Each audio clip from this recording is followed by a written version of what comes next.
Speaking of the super fight that Jermaine alluded to earlier, we got this fight this weekend, and the other half of the super fight that Jermaine wants to see, Errol Spence taking on Danny Swift Garcia, Saturday night pay-per-view. A lot of people feel that Earl should have went a settled fight before he got in the big boy ring after the wreck. But I'm happy he just saying forget it. I'm going for it. He taking on Danny Garcia. I feel like it's gonna be a good fight.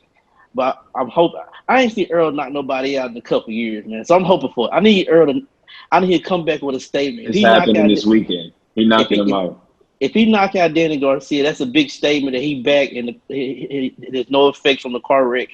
And what's y'all opinion? That's all it is.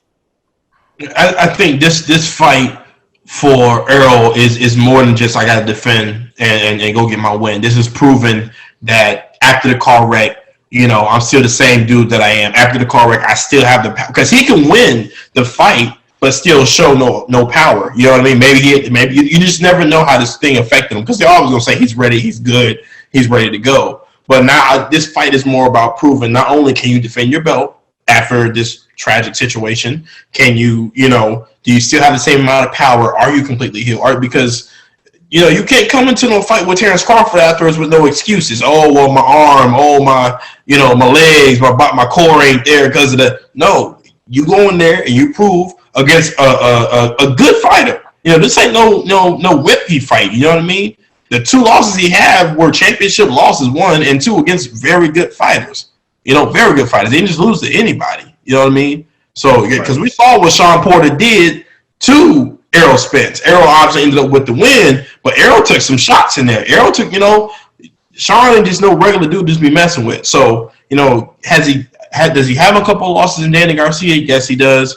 But dude's talented. Dude is for real. So, yeah, Errol, this is a big fight for Errol. This isn't just no walk in the park to get to the, to the cash at the end. No, this is a real fight. So this is important.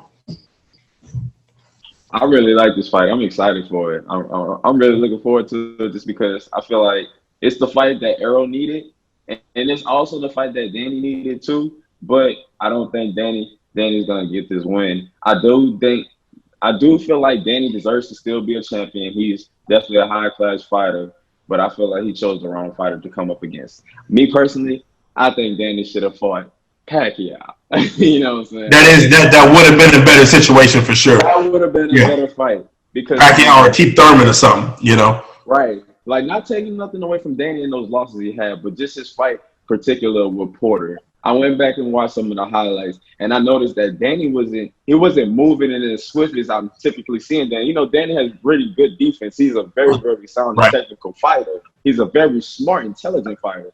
But against Porter, he was kind of doing the same thing Errol was doing, trying to stand in there and fight, but it didn't work his way, and that was the only fight he had lost by unanimous decision. Against Thurman, he fought an even better fight. He was able to catch Thurman with more shots than he was able to catch Porter, and ended up coming away with a split loss. So it was a little bit closer, but I don't think that Danny should go in and try to fight this fight Errol's way. I think he has to go in there, sound technique, just sticking to, what's great for him. Just sticking to his guns and if he can focus on taking the early rounds, that'll just put him ahead of the scorecard so that way he can control the fight later in the fight. If the knockout shows itself, then you go get it. Right. But if he falls behind in the early rounds, Danny's going to be in trouble because Errol has pretty good defense himself, and you don't want to try to go for a knockout punch against a counter punch, a knockout artist like that guy. So, I mean, it's going to be a very interesting fight, but I'm going to say Errol going to go ahead and come away with the win. I think he has a lot more to prove and a lot more to lose. Yeah, Errol, 100%. Errol. All right. So, we're going to go to the mega fight setup. But first, I wanted to talk because I was reading online that everything's not pictures of cream with Top Rank and Crawford because I think Terrence Crawford, he's ready for these big fights that he's been promised over the years. And Top Rank, I don't think, has delivered a fight that he felt he deserved. And supposedly his contract is up, I think, next year. So do you think if they're not able to get the big fight, do you think Terrence Crawford will try to, in the words of Earl, walk across the street and join the other side so he can get the big fights that he wants? I start with Dez since Dez knows they probably got more the than that. insight, man. Let us know, Dez. Again, I'm speaking for Dez. I'm speaking for Dez, not for nothing. But no. Honestly, I mean, just from what I've heard, what I've researched and read, and everything else, what I've heard from people around, yeah, it's definitely not a good situation for Top Rank, and I'm sorry, I heard something outside.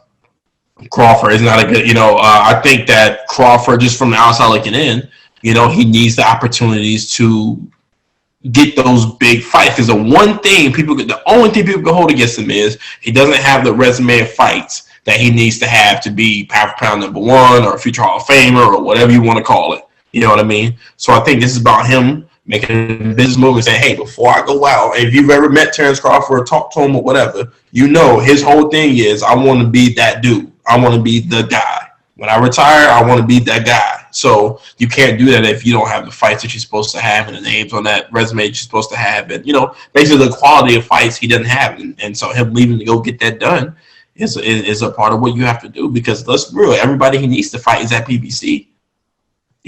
Except maybe 1 or 2 at the zone. Everybody needs to fight is at the PBC. So he's got to make that happen before, again, he's 30, 31 years old.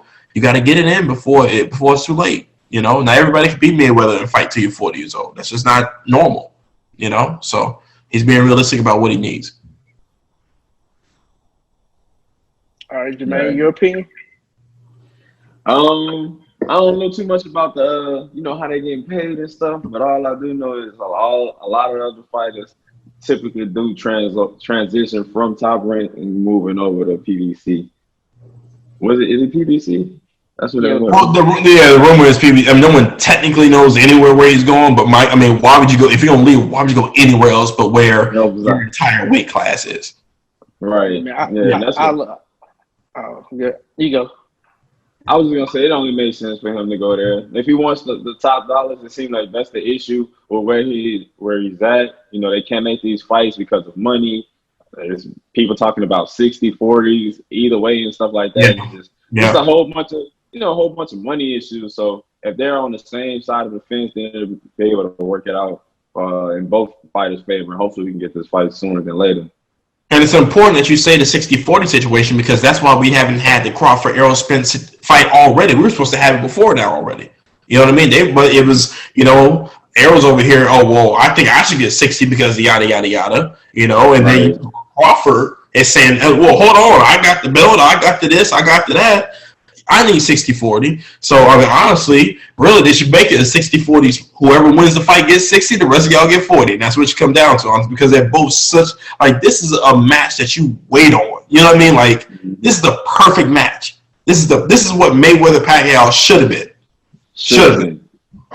So, yeah, this is so much. I'm so excited, hopefully that Errol Spence can win this fight against Danny Garcia, because again, it's not a walk in the park, and then we get to see this fight at the end of the day. I'm more excited for that than I was Tyson Fury, Deontay Wilder. I want this fight. Hopefully we get a rematch too. Because Pacquiao left Top Rank and he went to a PBC. That's how he got the fight with Keith Thurman and them. Right. I'd love to see a Crawford Porter fight. A Crawford. Everybody know we want to see the Earl Crawford fight, but Crawford Garcia, Crawford Thurman. It's a lot of matchups over there that we can see. And then the last topic I'm gonna throw this in. Another contract that got resolved. You got my boy Canelo. He left Golden Boy. Yep. He left. I was shocked when at first it was like, why is there trouble in paradise? Like he's the cash cow. To me, he's the cash cow right now in boxing. Everybody want a Canelo fight because he brings in the Mexican audience, the big draw and everything. So I was shocked that Oscar let him go. But what were y'all opinions on that? Go ahead, man. Honestly, I didn't even see the news, but congratulations to Canelo. I feel like that's a major move for him. He can start something kind of like Mayweather. I mean, Canelo's still pretty young, and I feel like he can take the route Oscar taking. Start his own promotions. Canelo has about over 50 fights in his career. So, I mean, hey, you're pretty much the number one Mexican fighter. Why not? You're a free agent, so either you go sign with these other guys, you can kind of start something on your own. Maybe bring in some fellow Mexican fighters. You never know where this can go. But big congratulations to Canelo for getting out of that contract. I think that's a big move. That's a win. Yeah, he had to. He had to. I mean, you're talking, you signed the contract, I want to say 2018, something like that, and it's an 18-fight contract. 18 fights at 30 years old now, so you probably signed at 28, give or take. Yeah, if you can't pay me what you need to be paying me and getting my contract right and everything else, then yeah, I got to go. So that's a huge win. And now he gets to choose which way to go, gets to choose how to handle everything and go get your money, and I know it's tough because you pound for pound number one in most people's, rankings. So you should be able to write your own contract at this point. You should be able to write your own check, So I can't blame him. No, I'm not about to do 18 fights and you can't pay me what I'm supposed to be paid and all. Nah, no way. So big win for him. Gets him back in the ring. But now you got to wonder, he been out the ring since November 2019, bro. That's crazy. Yeah, a guy like him should be fighting. Especially now that you're getting to the 30-year-old age, which is kind of, you're in your prime, but you start to move to the transition at the back end. I got to get my money. Well, that was a nice, I call it a 12-pack of boxing with me and my boy Dez in Maine on Spot on Sports. The Sports Zone Lock. There'll be another. Oh, dang, I messed up. All right, this is Sports Zone Lock. Yes, your boy Trey. Dez, thank you for joining us. Me and Maine about to sign off. This is Spot on Sports. And peace. You got something to say? It's all love. Follow me at Dezio Media, at DEZELL Media. And we appreciate you, Dez. You're always welcome, my brother. Hey, man, I love being here. Y'all let me know when. I'm back. Don't matter.